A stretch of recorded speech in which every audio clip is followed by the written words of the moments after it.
துர்கா, என்ன நடந்துச்சுன்னு தெளிவா சொல்லு.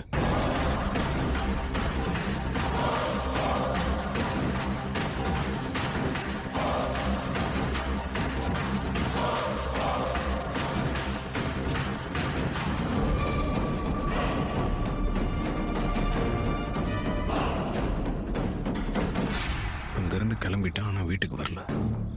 ஆமா மாமா, அவர் இன்னும் வீட்டுக்கு வரல. கடைசியா அவரு அம்மாவை தான் பாத்திருக்காரு. அதுக்கு தான் நான் இங்க வந்தேன்.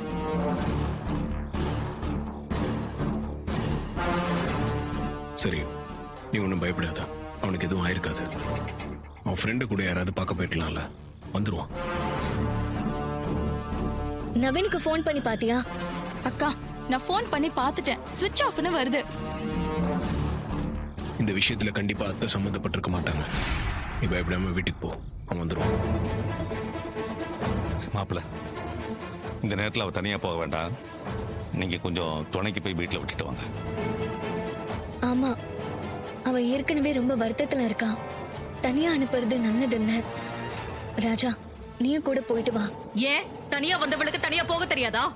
வாய்க்கிழிய பேசுறால, தனியாவே போகட்டும், விடுங்க. யாரும் அவ கூட போக வேண்டாம்.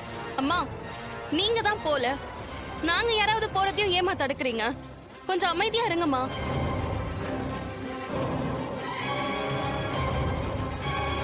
வீடு தேடி வந்து அக்கா மேல பழி போடுவா. அத பாத்துட்டு அவளை சும்மா இருக்க சொல்றீங்களா?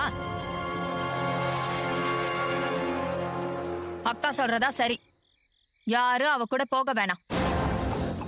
சின்னத்த, வழக்கம் போல தூவம் போடுற வேலையை ஆரம்பிச்சிட்டீங்களா? துர்கா புருஷனை காணன்னு பதறி போய் வந்து நிக்கிறா.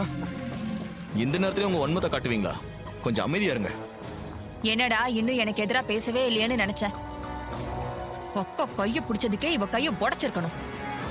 அப்படி எதுவும் செய்யாம விட்டதுனாலதான் இப்ப வீடு வரைக்கும் வந்து சண்டை போட்டுட்டு இருக்கா. சந்திரா, வாய மூடு. பேசி பேசி பிரச்சனை பெருசாக்காத.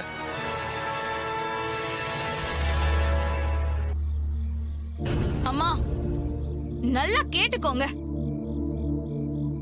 நான் பாட்டி வீட்டுக்கு போறதுக்குள்ள என் புருஷன் அங்க இருக்கணும். இல்லன்னா நீங்க வேற துர்காவை பார்க்க வேண்டி இருக்கும்.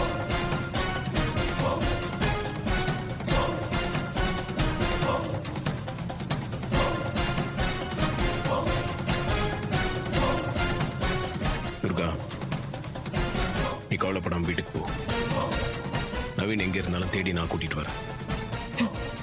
சரிங்க மாமா, நீங்க எப்படியும் நவீன தேடி கண்டுபிடிச்சிருவீங்கன்னு உங்களை நம்பிதான் போறேன். பார்த்து போ. நான் வரேன்.